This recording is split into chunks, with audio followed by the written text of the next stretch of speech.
Shridavinda ki jai. Jnana Acharya Srila Haridas Thakur ki jai. Prem se Kaho Sri Krishna Chaitanya Prabhu Nityananda Shri Advaita Radha Shivasari Gaura Bhaktivinoda ki jai. Shri Antaji Mahaprabhu Srimadaji Kudumaji Mataji Kolaji Pataji Dhanaji Motajaji Pujupa Bhava Krishna Dham ki jai. Shri Srila Krishna Gopa Gopa Gopa Rama Vasavanama Krishna Bhajmanava ki jai. Shri Srila Radha Kura Mula Rama Tulsi Bhakti Deva ki jai. Shri Jagannath Baladev Subhadra Sudasan Shankar ki jai. Shri Srila Bhagavan ki jai. Bhakta Prabha Shri Prahlad Maharaj ki jai. Gantharaj Srimad Bhagavatam ki jai. Shri Harinam Sankirtan ki jai. Anantakoti Vaishnava Vrinda ki jai. Samagata Bhakta Vrinda ki jai. Nitai Gopa Maharaj, can I make a quick suggestion? Friday, I believe, is the appearance day of Garuda Pandit and the disappearance day of Bhaktivinoda Thakur. Should we have a noon program for one and then an evening program for the other? I think so. So should it be morning, noon program? I think so. From 11 to 1, you can do whichever one you prefer to do first, and then in the evening you can speak on the other one. Or we'll just see. We might do both in one program. Yeah. That's a very important day. Very. Gadadhar Pandit, Bhaktivinoda Thakur, important. When is that? Friday. Friday. Yeah. So, what is today? Tuesday. Tuesday. Yeah. Okay. Ratha Yatra coming, Gundicha Marjan coming, Hera Panchami. All these days are just a few days away now. Yeah. But unfortunately this year again, they're restricting the Ratha Yatra. Not even allowing people to go on the rooftops. Yeah. But that's going to also be World Sankirtan Day, so devotees hopefully will be going out in the streets all over the world. On Ratha Yatra Day. On Ratha Yatra Day. Oh. That's a Monday? Has that been going on for some years? This is the first one, yeah.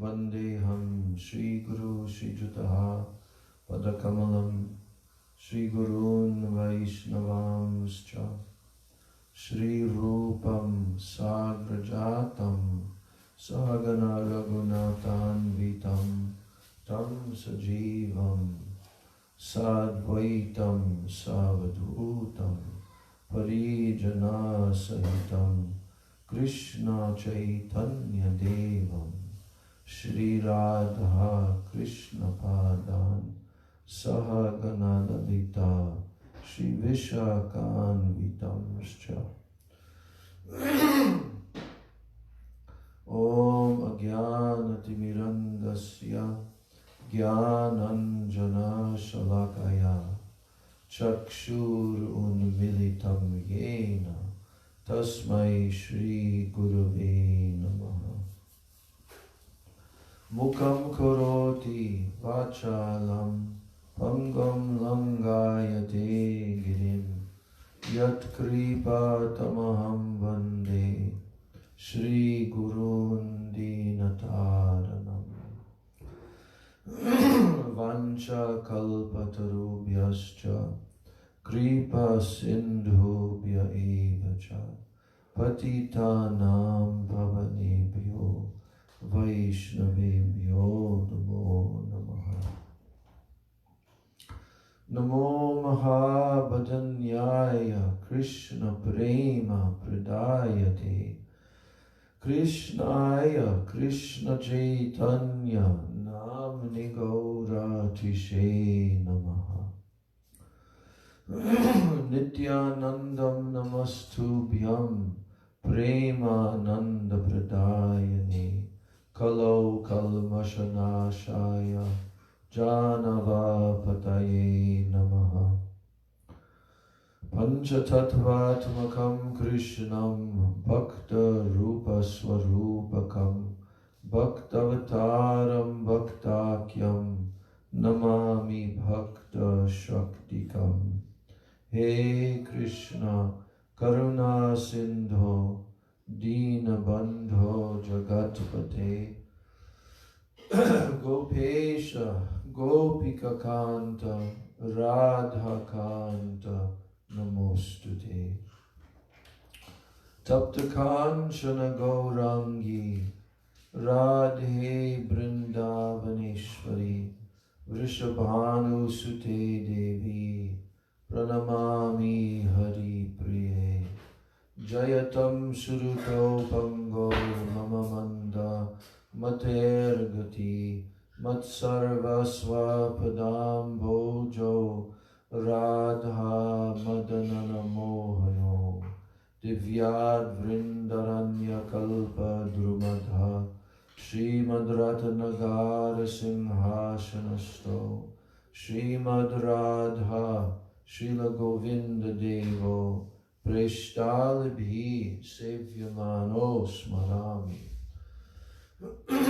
Sriman Rasarasarambi Vamshivata Tatakstitaha Karshana Venu Swanair Gopir Gopi Nata Shriyestunaha Brindai Tulsi Debai Priyai Keshavasya Cha Krishna Bhakti Prade Devi Satyavachai Namo Namaha. Bhaktya Vihina Aparadha Lakshay Kshiptascha Kamadi Taranga Madhye Kripa Mai Tvam Sharanam Prapanna Brinde Namaste Charanarvindam.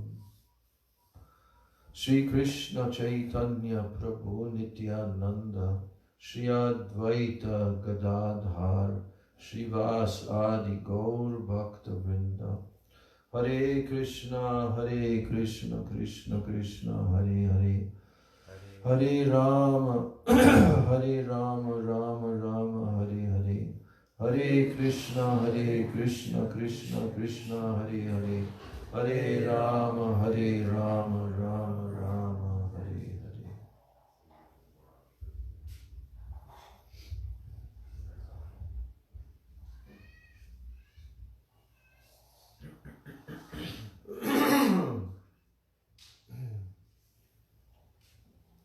First of all, I'm offering my unlimited Dandavat Pranams and my Shraddha Pushpanjali at the lotus feet of my most worshipable beloved Gurudev, Nitya Lila Pravishta, Om Vishnu Pad Paramahansa, Ashto Tarashata Sri Srila, A.C. Bhakti Vedanta, Swami Maharaj, Srila Prabhupada. And then I'm offering my same unlimited Dandavat Pranams and my Shraddha Pushpanjali at the lotus feet of my most worshipable beloved Siksha Gurudevs, Nitya Lila Pravishta Om Vishnu Pad Paramahansa Sto Tarasata Sri Srila Bhakti Rakshak Sridhar Goswami Maharaj, and Nitya Lila Pravishta Om Vishnu Pad Paramahansa Asto Tarasata Sri Srila Bhakti Vedanta Narayan Goswami Maharaj.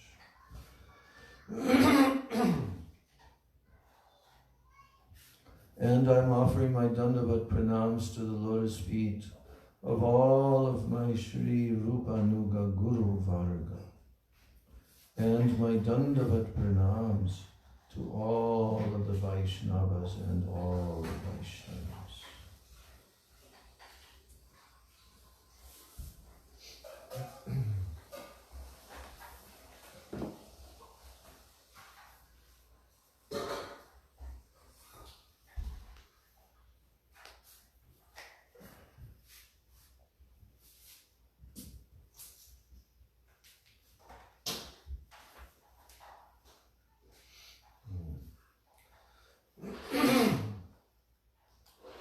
So we were reading some days back about how Srimati Radhika came out from Krishna's left side at Vamshivat. So he's telling here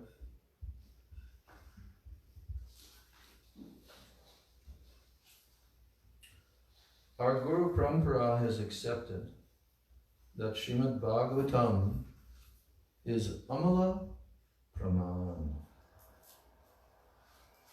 You know what that means? Amala Praman. Amala means spotless. Amala, without mala. Mala means contamination.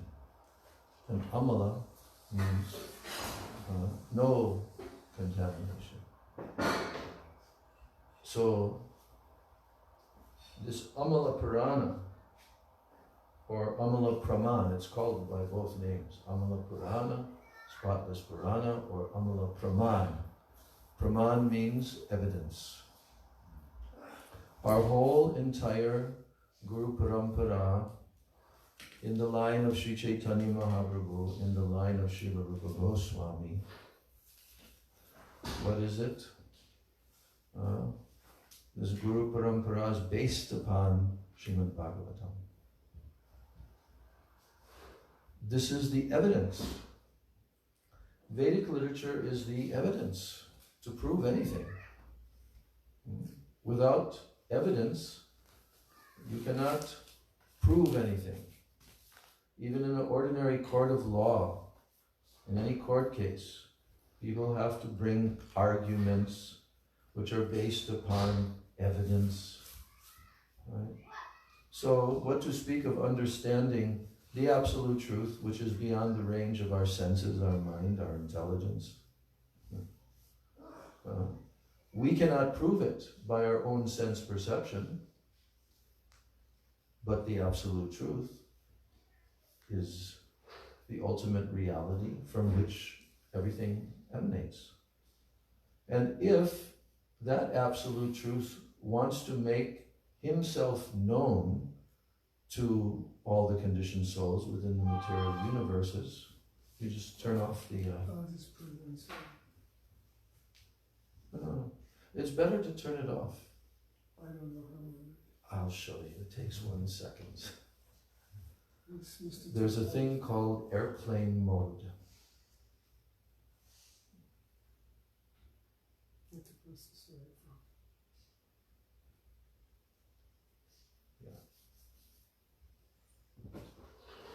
So from the top, you pull down, and you see that little airplane thing? Press it, and it will not be receiving phone calls and all of that. That's what people do when they come into a room. Yes, they all have to put it on airplane mode or turn it off. Okay, you're welcome. Okay.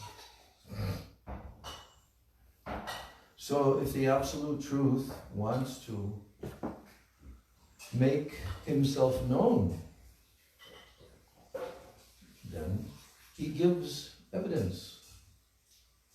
He speaks the absolute truth. He imparts this knowledge to the first created being in the universe. He imparts this knowledge. That's called Veda. The Sanskrit language, the word Veda means knowledge. Real knowledge. There is mundane knowledge.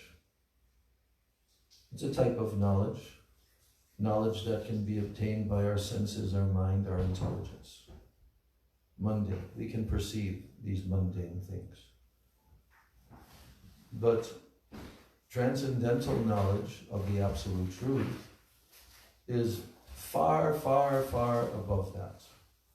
And that is not something that can come from an ordinary human being.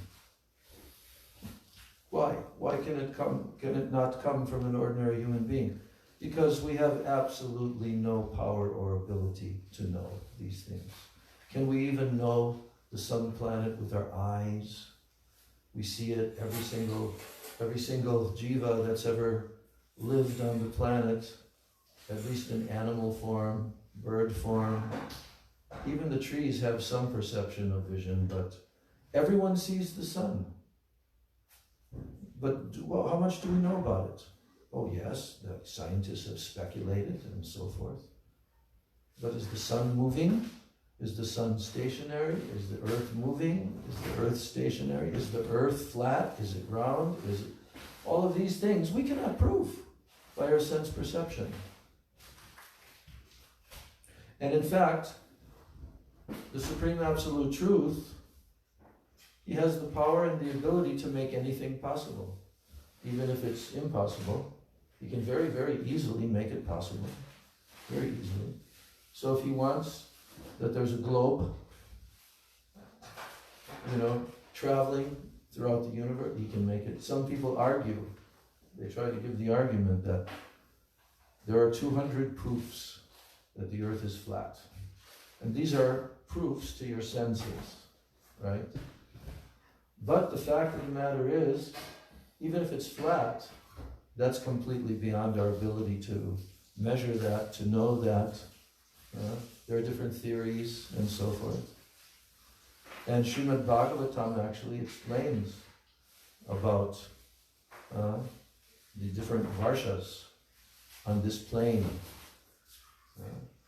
And the Vedas are giving information of upper planetary systems. Upper, middle, lower, like this. Om Bhur Bhuva Svaha. So everything depends upon the revelation of this from the absolute supreme source. Only He can give this knowledge, and those who are under Him. So this is Vedic knowledge, and to understand the highest, even amongst Vedic knowledge, you have to have some source that is revealing it. And that source is the ripened fruit of all the Vedic knowledge, called Srimad Bhagavatam. Chaitanya Mahaprabhu, he accepted the Srimad Bhagavatam as the Amala Praman, spotless evidence. All of his teachings that he gave, always quoting Srimad Bhagavatam.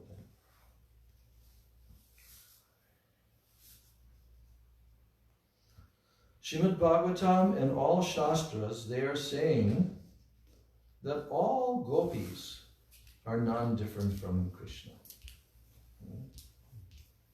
And the Brahmasamhita states, Ananda Chinmaya Rasa. Jai Shishi Guru Gauranga Gandharvika Giridhari Shishi Radha.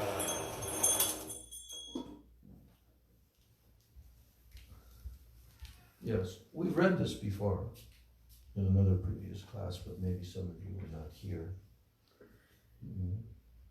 I'm just recapping this.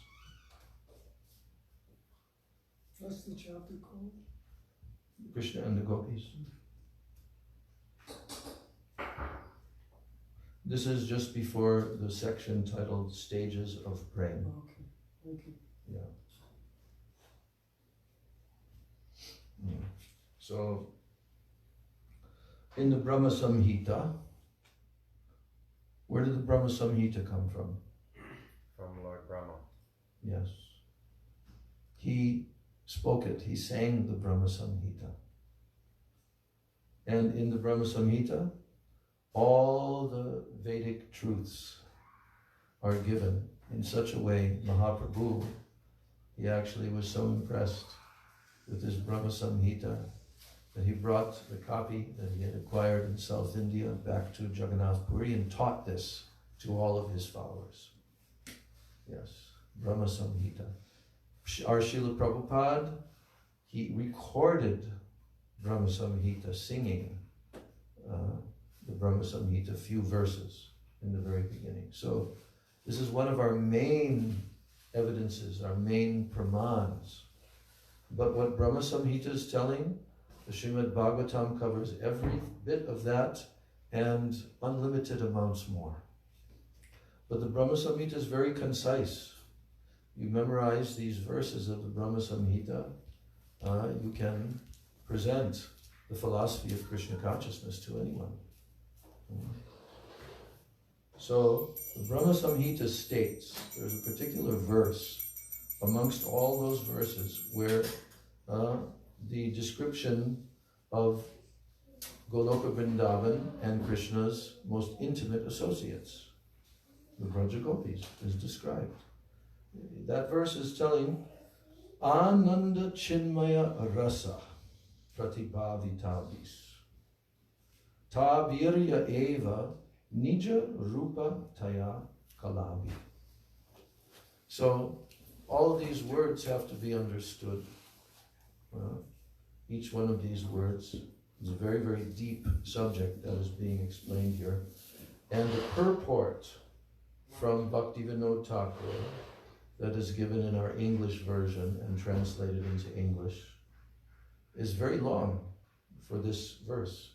And this verse is evidence about the nature of Krishna's eternal Braja Gopis, his eternal consorts, and how they are what? Gurudev is now quoting this, and he's saying, they are the Rupa, they are the form of Krishna. They are actually Krishna. They're not something separate from Krishna.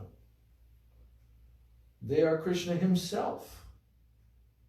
Srimati Radhika herself, she is Krishna. Radhika is Krishna. There's no difference at all between them. Only for vilas means pastimes, for vilas. Only for relishing each other has Krishna divided himself in two. Krishna was in Vrindavan alone at Vamshivat. And from his left side is very beautiful Parashakti, Ladini Shakti, in the form of Srimati Radhika, came out and ran towards him with rag, attachment. Ra means anurag. Intense transcendental affection. That is the meaning of the syllable Ra. Then the syllable Dha means Dhavati, to eagerly run very fast. So Radha means to eagerly run with high-class ecstatic love and emotion. She ran towards Krishna, calling, Krishna, Krishna. In this way, she became Radha. Because she was worshipped by Krishna himself, her name is also Radhika. But she herself is Krishna. You cannot imagine this, but it is stated in Shastra, so you should accept it. Now, what is their love? What is the love of Radha and Krishna?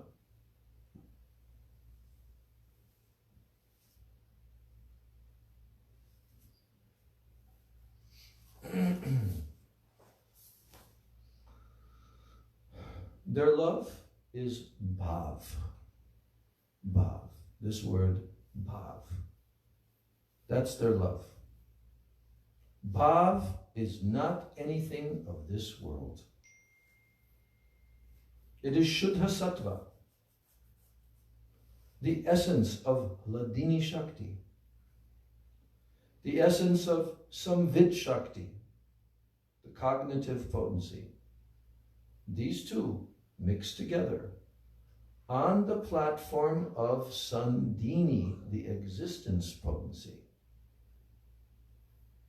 Without Sandini, then there is no Ladini and no Samvit, Sandini. Ladini and Samvit, these two Shaktis, Ladini Shakti, the pleasure potency, and Samvit Shakti, the knowledge potency, cognitive potency, Samvit. These two Shaktis, they meet on the platform of Sandini, which means the existence potency. So this is a very high topic.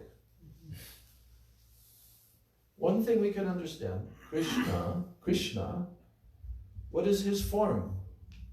In the first verse of the Brahmasamhita, what is told? Ishvara Parama Krishna Sat Chit Ananda Vigraha. His Vigraha, his form, is made of three. Sat, eternity, Chit, knowledge, and Ananda, ecstasy. He's made of this. Krishna's form is made of this. So, because there's three, therefore, Krishna's Shakti, Krishna's potency, it also has three divisions in the spiritual world. The corresponding potencies of Sat, Chit, and Ananda, they manifest in the form of the Shakti, because that's Krishna's own form. So his Shakti is not different than him. And there are three divisions of Shakti, and the entire creation and the entire spiritual world are based on these three potencies. Sandini, Samvit, and Ladini. Ladini is very easy to understand. That's Krishna's Ananda, his Ladini, his Shakti, his potency of pleasure. Ananda. That corresponds, Ladini Shakti. And then Samvit Shakti. Samvit Shakti is the Shakti potency of full cognizance, full knowledge. Because Krishna is made of Chit, full knowledge. And Sat. Sat means eternal existence, Sat. And therefore his Sandini potency is extending from that. So, all that exists in the spiritual world, in the material world, are based on these three Shaktis. And when these three Shaktis are reflected into the material world, then what happens? There's another group of three. What is that? What? Sattva, Rajas, and Tamas. Yes. You want to say something? Yeah, I wanted to ask something. I know it stated that the Sandini, one of Krishna's forms are made of Sandini, which means are comprised of Sandini. Does that mean that our spiritual forms are also comprised of Sandini? Yes. Every spiritual object. You know, when we celebrate Lord Baladev's appearance day, Baladev Purnima, then we glorify the Tattva, Baladev Tattva. And Baladev is the predominating deity of Sandini potency. There are three predominating deities, and they happen to be on our altar right over here. Jagannath, Baladev, and Subhadra, okay? They represent all of existence, all potencies. So, Lord Jagannath is Krishna himself, and Krishna is the deity of Samvit Shakti. There's more breakdowns of this subject matter and these three. Like all the relationships that are there in the spiritual world, they're coming from Samvit. And the forms are Sandini. So that existence potency is Baladev, is Krishna in his personal expansion as Baladev. So Krishna is the predominating deity of Samvit Shakti. Baladev is the predominating deity of Sandini Shakti. And Srimati Radhika, who is the Purna Shakti, the complete Shakti, she becomes the predominating deity of Ladini Shakti. So all ecstasy, all pleasure, everything, that's her potency, that's her. She's made of Shakti. Krishna's not made of Shakti. Krishna's made of Sat Chit Ananda. But everything, and also Krishna's own expansions, they are also himself. They're not Shakti. They're not Shakti. They are originally Krishna himself. Actually, there's only two things that exist: the Supreme Lord Krishna and his energy. Those two things. They're simultaneously one, and they're also different. And this is very deep tattva. The entire Vedanta Sutra is discussing difference and non-difference. And our four Vaishnavacharyas have also analyzed the whole Vedanta Sutra. And they've given their commentaries where they're stressing certain aspect of difference and non-difference, right? So, what are the names of their commentaries, of the four Vaishnavacharyas, of the conception? They're the Acharya of what? I know their names of the different things, but I don't know who they belong to. No, not the names of the Acharyas. I know. Yes. Shuddha Dvaita is Ramanujacharya. What does that mean? It means Shuddha Advaita. Means pure difference. No. Pure non-difference. Monism. Pure Advaita. Advaita. Shuddha Advaita. Shuddha Then there's Dvaita Advaita. Madhvacharya? No. We won't He's concentrate on who gave what. Mainly, what are the four? Dvaita Advaita. That's both difference and oneness. Yes. Simultaneousness. Right? Analyzed from that perspective. Then Vishishta Advaita.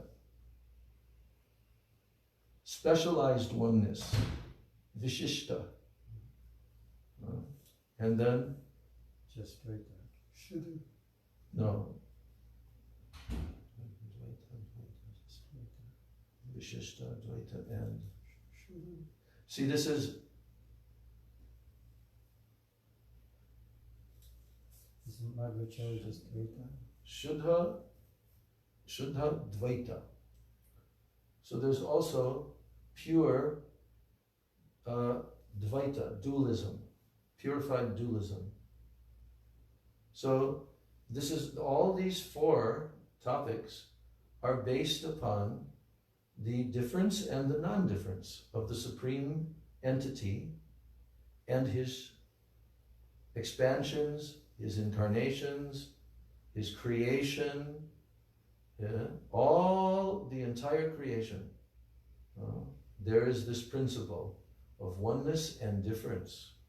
But Chaitanya Mahaprabhu took all of their conceptions of the previous Vaishnavacharyas he consolidated this into Achintya Bhed Abhed Tattva.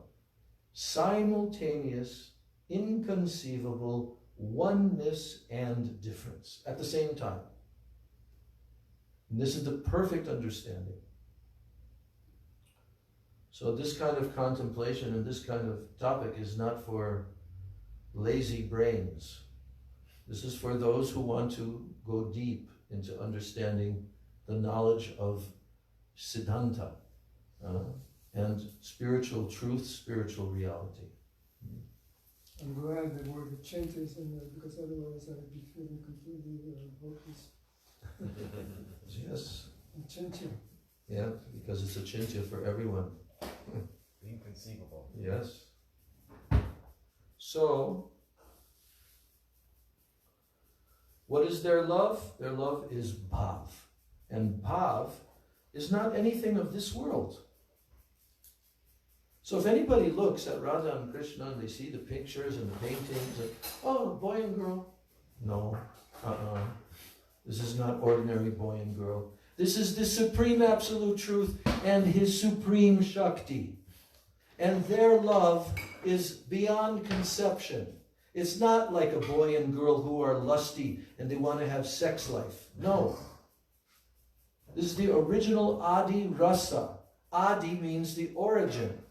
All rasas, all relationships, everything have emanated from this rasa of Radha and Krishna.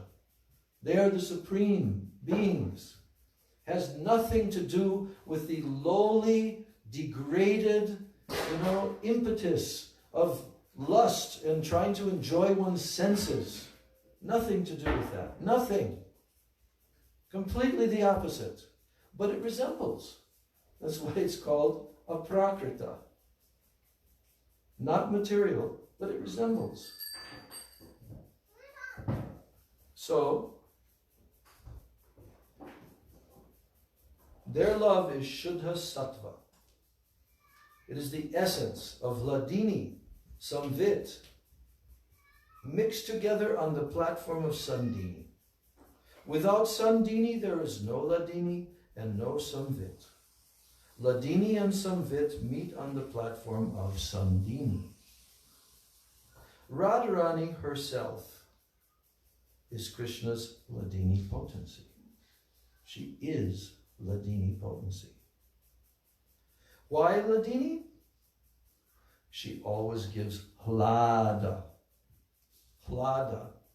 She gives pleasure to Krishna. Hlad. That's where the word hladini comes from. Hladini means pleasure. Hlad. It's like prahlad. Yes, that word hlad, H-L-A.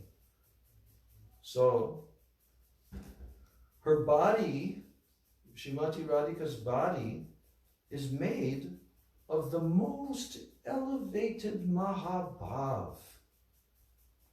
Well, what is that? In parentheses here, it breaks this down a little bit. It says that Mahabhav, the very essence of Ladini, the transcendental potency, Mahabhav, is the essence of the essence of the essence of Ladini Shakti. That's what Mahabhav is.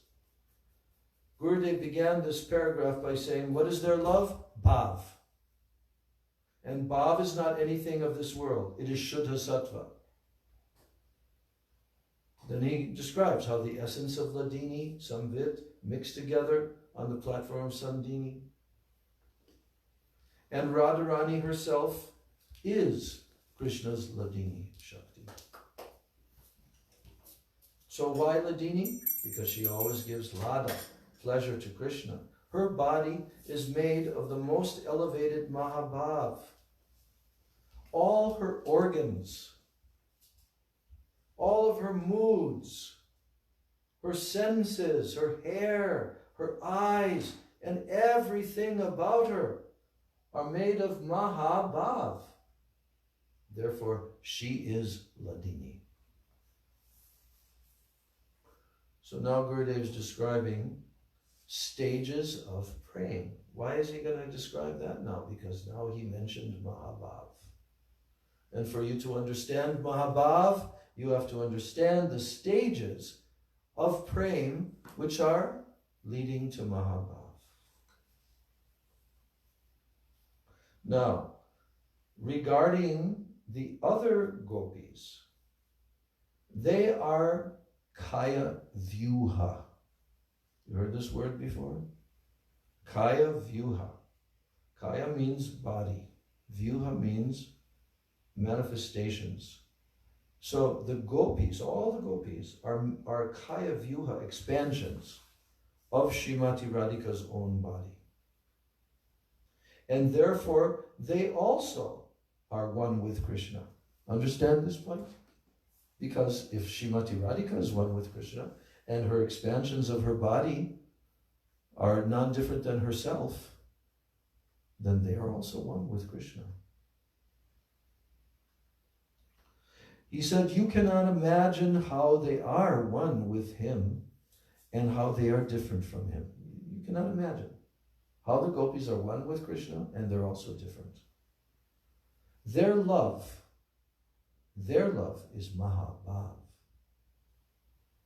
To have some idea of this, let us begin from Bhav. Another name of Bhav is Rati. Yes, Rati is another name of Bhav. So, what is Rati? When, by the practice of bhakti yoga, we cross sadhana bhakti stage, that is practice, stage of practice. So by practice of bhakti yoga, we cross sadhana bhakti and we come to the border of bhav bhakti. You know what those stages are? To come from the stages of sadhana bhakti and then finally to cross the border into the stage of bhav bhakti. What are those stages? Radha. Yes? And I'll let Sadhu Prabhu. Sadhu Sangha, Bhajan Kriya, Bhajan Kriya, Bhakti Nivritti, yes, Nishta, Ruchi, Asakti, and then Bhav. Radha. Yes. So,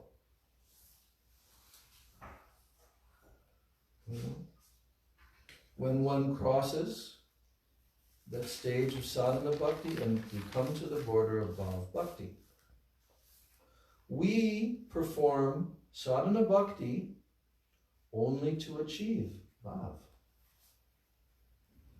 Think about that. Why are we doing what we do in our lives? Why have we become Hare Krishna devotees? What is our purpose? Just to live in this world and be in the mode of goodness and be around nice people.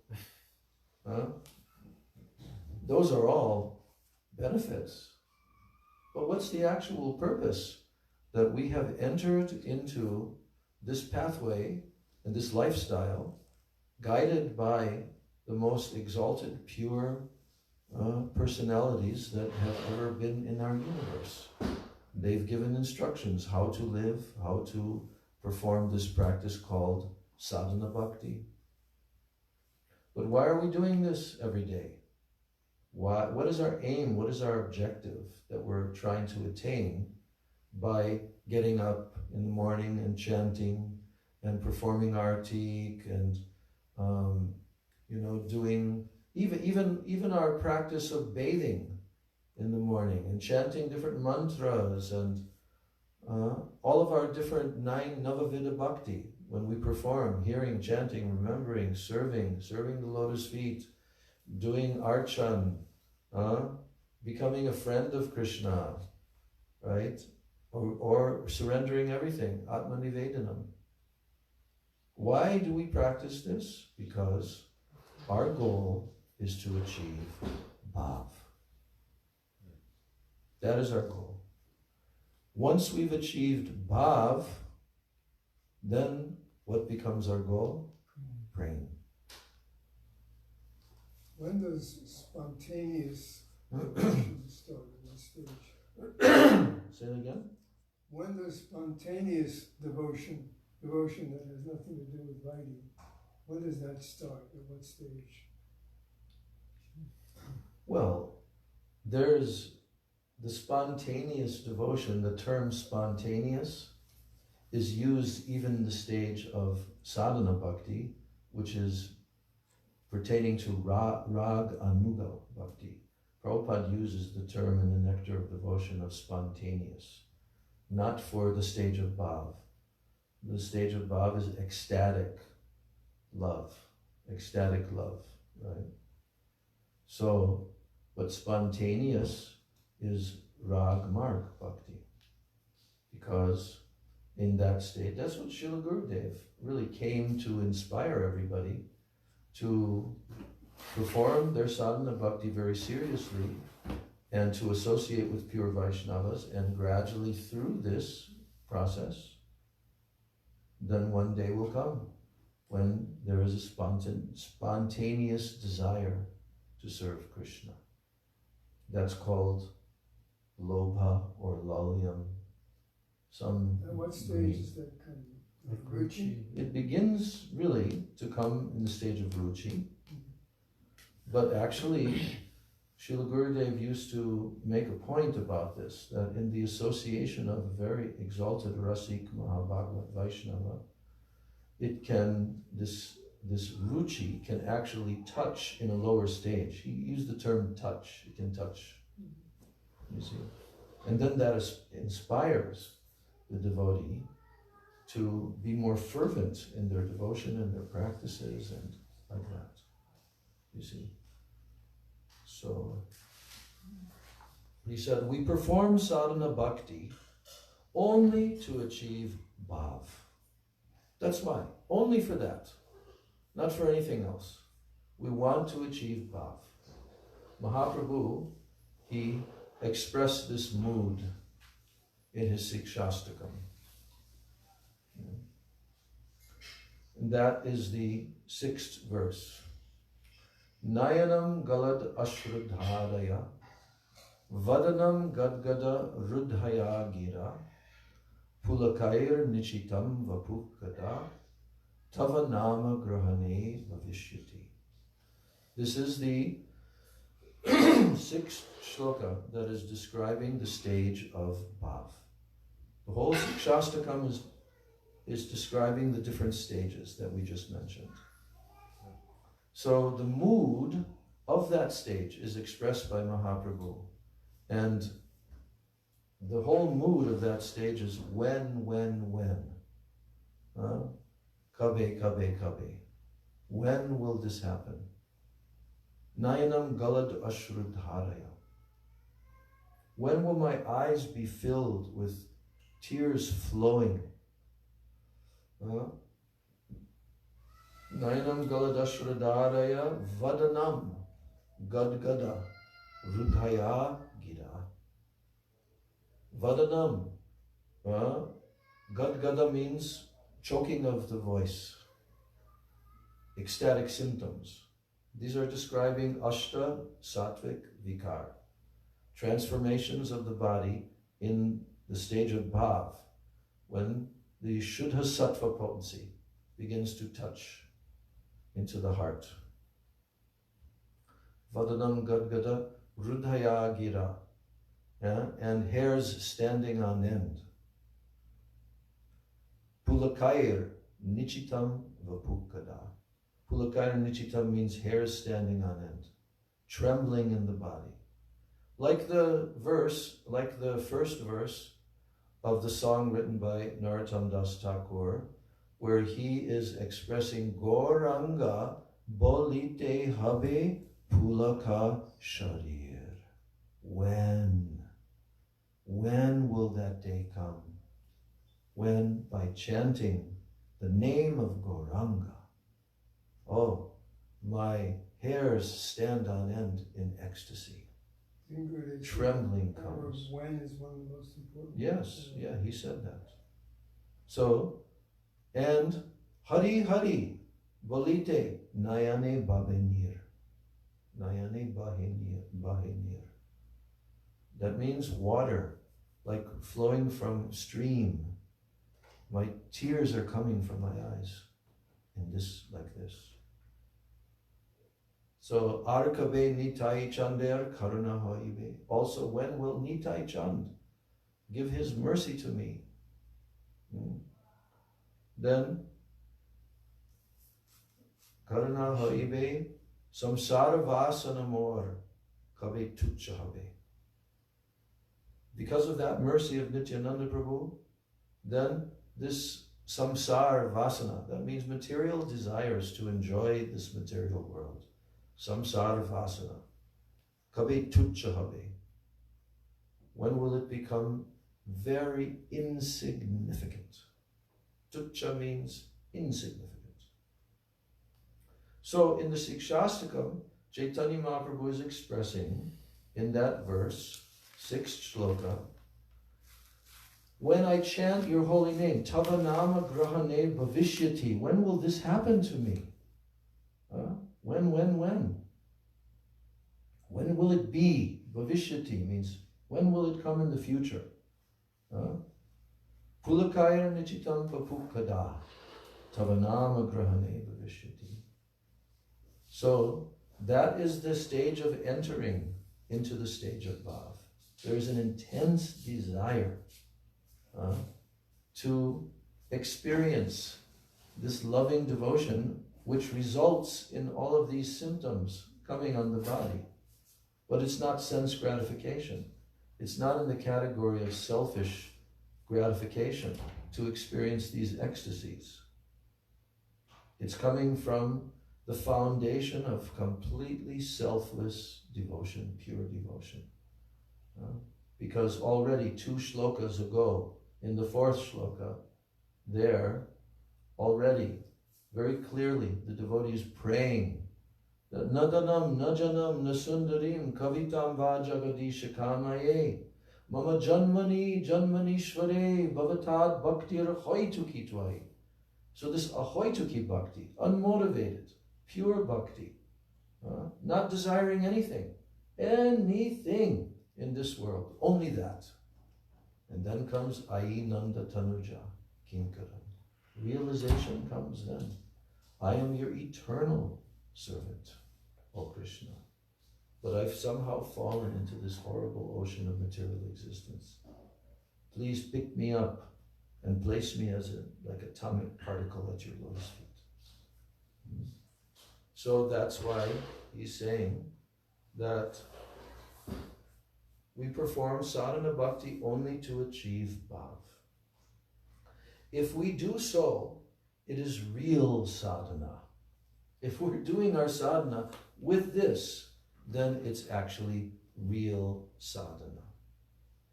And if someone is chanting, remembering, and practicing all the processes of bhakti, but his objective is not bhav, and he is not thinking, I want to attain bhav, then it is not sadhana. What kind of bhav do we want? We do not want that bhav of Sridham or Subal, of Nanda Baba or Yashoda Maya. We want Mahabhav, like that of the gopis, and among the gopis only the mood of manjaris, such as Rupa Manjari, Rati Manjari, and Lavanga Manjari. This is what we want. And when that mood enters the heart, like an electric current, and the mood of the jiva becomes tadatmik, becomes one with that of the gopis, then it is called bhav bhakti. Yes. Long journey it is. Huh? Feels like a long journey, but there's nothing else worth going for. That's only from a certain perspective. Actually, it's a short journey. It's a very short journey. The Bhagavatam is also telling this, that without delay, right?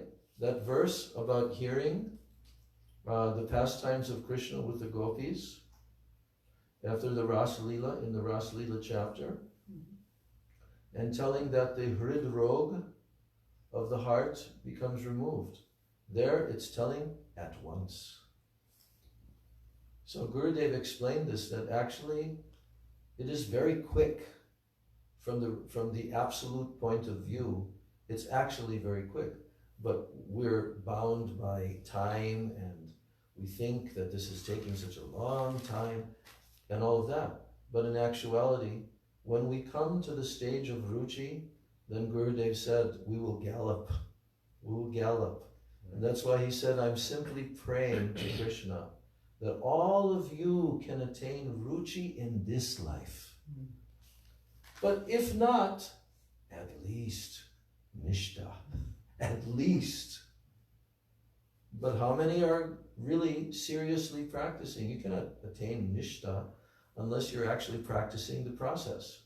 Because Nishta is coming after what? Anartha Nivritti. And your anarthas will not go unless you're practicing bhajan kriya. right? So it's like, it's a formula. But when devotees become lax and they become weak and they're not actually trying sincerely to strive for practicing pure bhakti, you have to strive for pure bhakti. You have to follow the instructions given by Guru, Sadhu, and Shastra. You have to follow the restrictions, regulative principles, all these things. This is part of the package. But if somebody just wants to take a little part of that package, they'll not achieve bhav. It will take them many lifetimes. They'll not even achieve practically nishta. If they want to dilly-dally in the material world of trying to enjoy your senses. Yes, sense enjoyment's automatically there. It's not that in Krishna consciousness there's no sense enjoyment. It's actually the highest enjoyment. Because we are striving towards goodness and we are striving towards pure bhakti. So all of our activities in our lives are full of happiness, actually, because they're purified. But those who are in the lower modes of nature, they're suffering all the time. Their activities are not pure. They're very impure. And the neophyte devotees don't understand this, that I'm inflicting suffering on myself by trying to strive towards ordinary material sense gratification and not following the regulative principles and all that. But they're in the illusion of Maya, thinking, I'm going to be happy this way. It's a complete illusion. And what's the result of that? Suffering. Right? No one can avoid it. It's created that way. So, but that's Krishna's mercy, that you suffer and then you have to think about it, right? Because when somebody's enjoying, now they become like intoxicated and they think, oh, everything's very nice. Like Gurudev told. He says, like the alcoholic person's rolling in the gutter and the dogs come and they wash his mouth with their urine. They pee on him, you know. But he's thinking, I'm so happy. So that's mode of ignorance. We have to come out of the mode of ignorance and come to the stage of pure goodness in our practice of bhakti. And then we will begin to advance quite quickly. Also, Brahma as a pig, he thought he was happy. What? Brahma when he was a hog. Indra. No, Indra. I mean Yes, when he was Indra. a hog. Come back, Indra. You're actually Indra. No, I have my piglets and my she-hogs. I can't leave here. But he had to destroy the illusion by sprinkling water on him, and then he's suddenly like, ugh. I'm in this horrible situation, rolling in the stool. And then he went back with Lord Brahma. Maharaj. Yeah. Is it okay, one question? Yeah. So Ruchi, so Gurudev had said this, that one wishes that we attain Ruchi in this lifetime. Ruchi is more or less taste. Taste. It means taste. Ruchi. So I've been confused with this because ultimately we have some taste, otherwise why would we be practicing? So what kind of taste is Gurudev talking of? No, the thing is that to the degree to which we perform bhakti with sincerity, even in the beginning stage, Krishna awards this because bhakti is from Ladini Shakti. You have to understand this point. Bhakti, and the more pure that your bhakti is, you are associating with Ladini Shakti. Like Gurudev said, if you're doing bhakti, he said it's impossible to not be happy. Why? Because Ladini Shakti gives Ladini, pleasure, okay? But in the lower stages, we cannot say that we have Ruchi, but we have some purity. And due to our sincere desire and doing kirtan and all of this, we have some pure. You want to say something? Yeah, continue. Just to make this point, that yes, we are experiencing some happiness, which is somewhat transcendental. But because it's mixed and we have various anarthas and so forth, this holds us back. This prevents us. So you said happiness, but are we experiencing some taste? Well, I'm talking about spiritual happiness. I'm talking about spiritual happiness. Taste.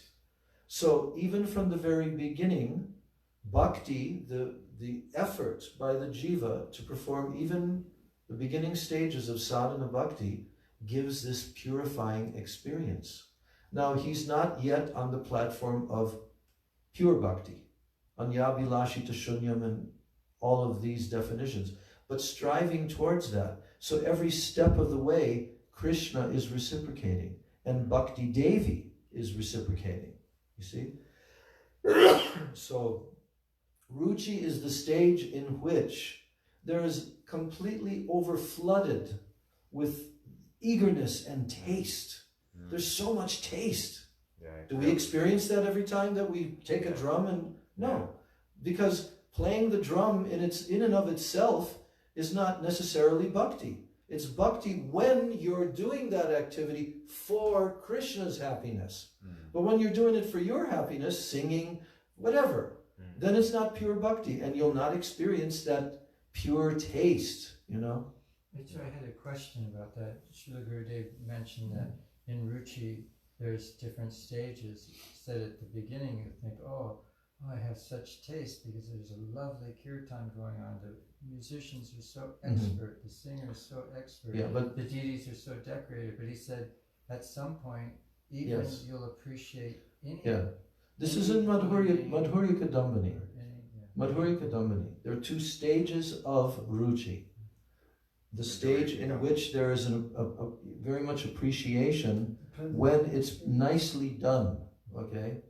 But in the latter stage of Ruchi, it can be, if there's purity in the singer, but their voice is not very sweet or anything like that, they can detect that. A person who's in the stage of Ruchi can detect where the bhakti is, and they will relate with that. And if there's very beautiful performances, but the bhakti is not there, they will not consider that to be very tasteful, you see. So Ruchi is very high level. So Gurudev said, at least in this life, if you can attain Ruchi, that means you have to surpass the stages of anartas, Narta Nivritti, and come to Nishta, and then endeavor very hard in Nishta.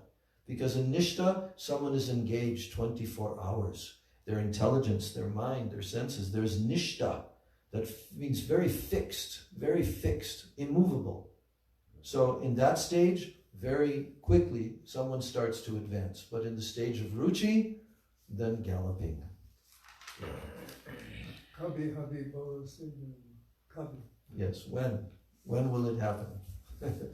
Oh, tell me, Bolo, Kabe, Habe, Bolo. Bolo means, tell me, when will that stage come? Gaur Premananda. Vansha Kalpatudubhascha Kripa Sindhu Bhevacha Patitanam Pavanabhyo Vaishnavi Namo Namaha Parampara Srimad Bhagavatam